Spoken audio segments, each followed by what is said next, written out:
Marriage and the family have been functionally destroyed in America. Divorce and the destruction of families isn't even looked down upon anymore. What is going on? My name is Jonathan Drager, and this is the first video in my first three-part series about the core elements of American conservatism that we need to conserve in order to solve our current predicament and bring America back from where it is right now. In this video, we'll define marriage as it is currently defined in our society, which leads to all the destruction of the families and marriage. Identify some of the problems that the destruction of families and marriage causes, and then identify the best way to define it in the future as conservatives and as Christians, really, so that we can both make your relationships and marriages succeed, but also help redefine how society views marriage so that we can bring and preserve our America and our families. So let's get to the meat of this video and define marriage. This might seem simple, but as we become so secularized as a society, we actually have multiple different definitions.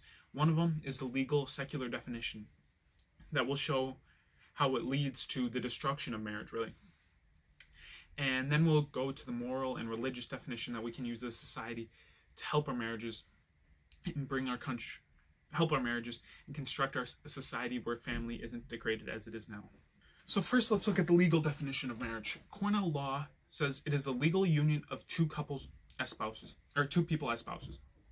And the basic elements of marriage are the parties' legal ability to marry each other, mutual consent of the parties, and a marriage contract as required by law. This definition is obviously not that useful, as it isn't really a marriage, a binding love between two people, but instead it's just more of a legal contract saying two people that sign saying we are married to each other. In addition to this legal definition being very formal and not really encouraging moral or familial values, it is also broken at increasing rates. As you can see on this graph, although marriage rates have gone up and down since the 1870s, they have steadily gone up and peaked in the 70s and 80s after no-fault divorce laws were instituted in the United States. In 1969, California was the first to do this, and then it spread to other states in the Union. The problem with no-fault divorce laws is that it makes it easier for people to get divorced, which is not a good thing. Depending on how you measure it, now 39 to 50% of marriages end in divorce. If you're a pure libertarian or liberal, thinking people should be allowed to do whatever they want for their current happiness, that might be a good thing. And although there are divorces that obviously should end in divorce, like ones that are abusive or ones that might involve cheating, ending divorce where someone's just in an uncomfortable relationship that could be resolved over time is really what conservatives are trying to do because of how divorce affects society and children. So how does divorce affect society and children?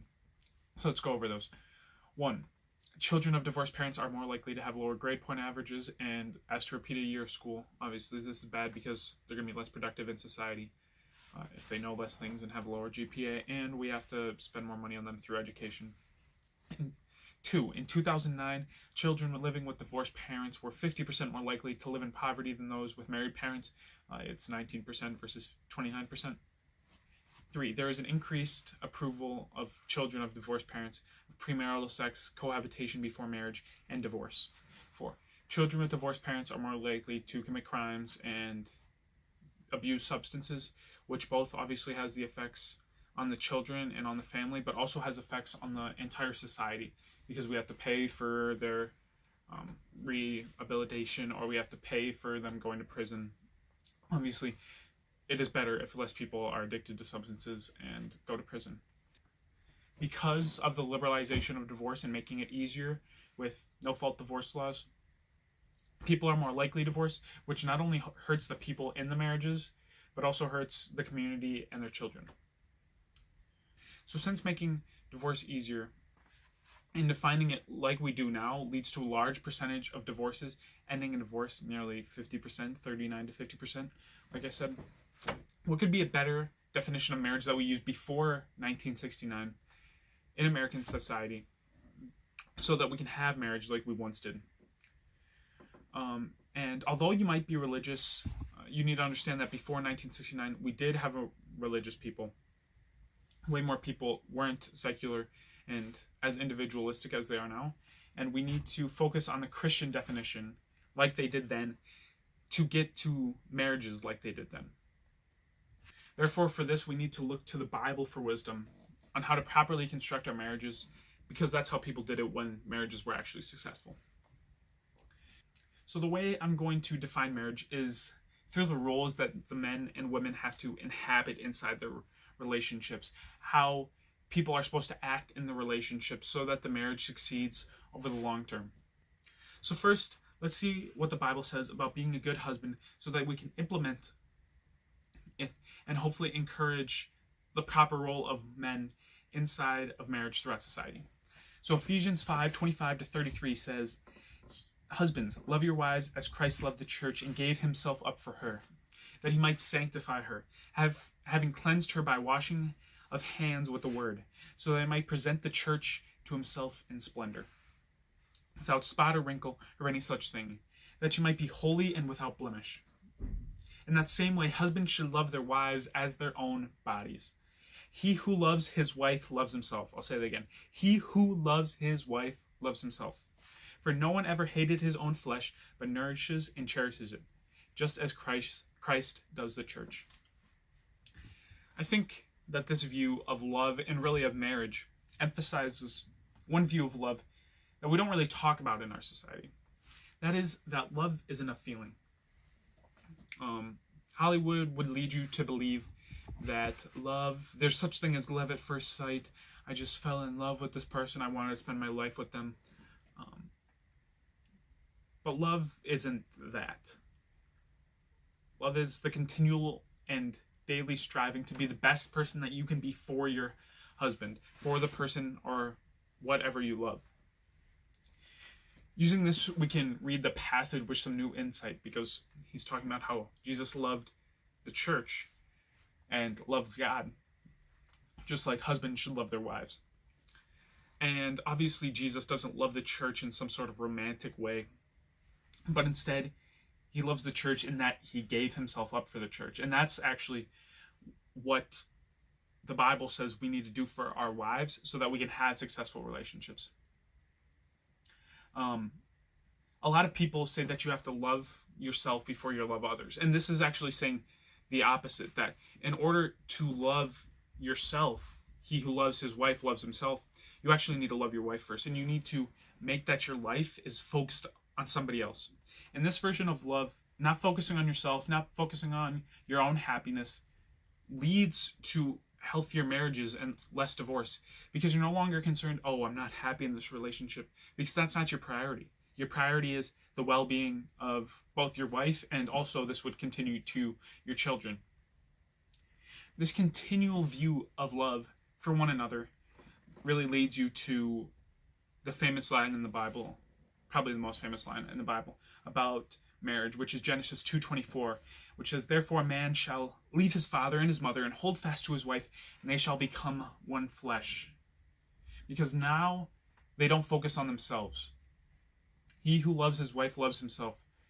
You love your wife, and therefore you love yourself, and that's how you become one flesh. And that's how you don't get divorced, because you're no longer concerned about your own happiness, because your happiness comes from your love for your wife and your children. So we have identified that the husband's role in a marriage, or at least part of the husband's role, is to take the burdens of his wife so that she might be holy and without blemish, like the verse said. So now we can look at what the wife's role in a marriage should be, and it could also help us identify some of the core foundations of marriage that lead to successful ones that don't end in divorce. So 1 Peter 3 reads, "Wives, in the same way submit yourselves to your husbands, so that if any of them do not believe the word, they may be won over without words by the behavior of their wives, when they see purity and reverence of your lives. Your beauty should not come from outward adornment, such as elaborate hairstyles and the wearing of gold jewelry or fine clothes. Rather, it should be from the inner self, the unfading beauty and gentle and quiet spirit, which is of great worth in God's eyes. For this is the way the holy women of the past who put their hope in God used to adorn themselves." So this is a slightly more difficult passage to unpack and how it relates to marriage, but it still gives a similarly good insight into how to make your marriage successful.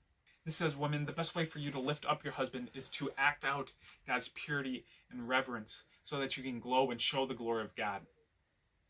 The biggest part of this isn't trying to look beautiful, like it says, your beauty should not come from outward adornment, such as buying nice clothes, but to act in a way that your husband will understand the glory of God, and that your marriage and your relationship with your husband actually glorifies God.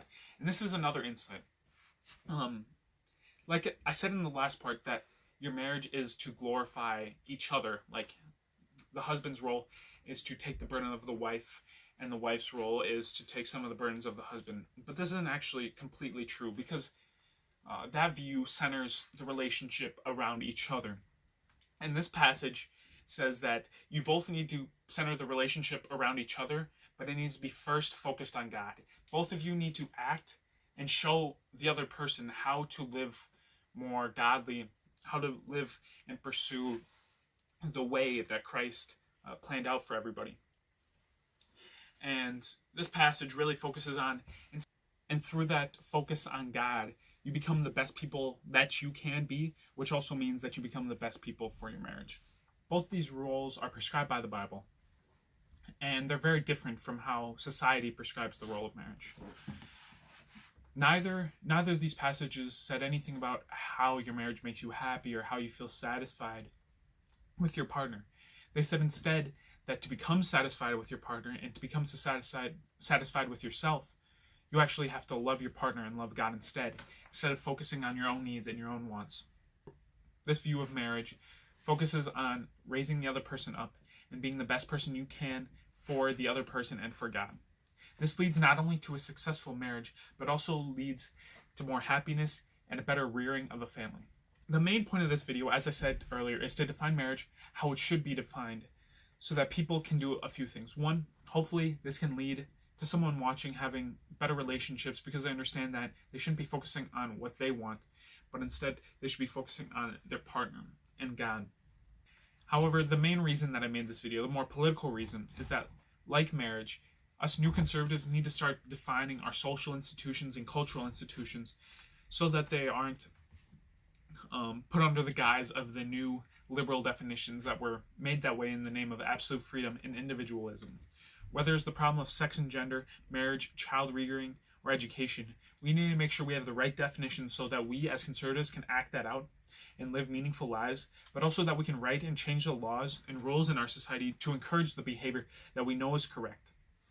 This behavior, these proper social institutions, undergirded our society and sustained our country for many generations before they were put into question and destroyed. Therefore, as new conservatives, we need to define and act out our social institutions as we know they need to be, so that we can sustain our culture and bring America to its former glory. Hey, what is up? Thanks for watching, guys. As I said in the intro, this will be the first of a 3-part series on the issues of conservatism that we need to align ourselves on. This one was about marriage and our cultural and social institutions. The next one will be about the economics of conservatism and how we need to pursue an American first in our economy. And then the last one will be about how to take our country back and encourage people to live good and meaningful lives. I'm hoping to publish every Sunday night, maybe Monday, so we can make sure to get that content out and rolling. Make sure to subscribe so you can stay up to date with the content and the up-and-coming voice in conservatism, Jonathan Drager. Thank you.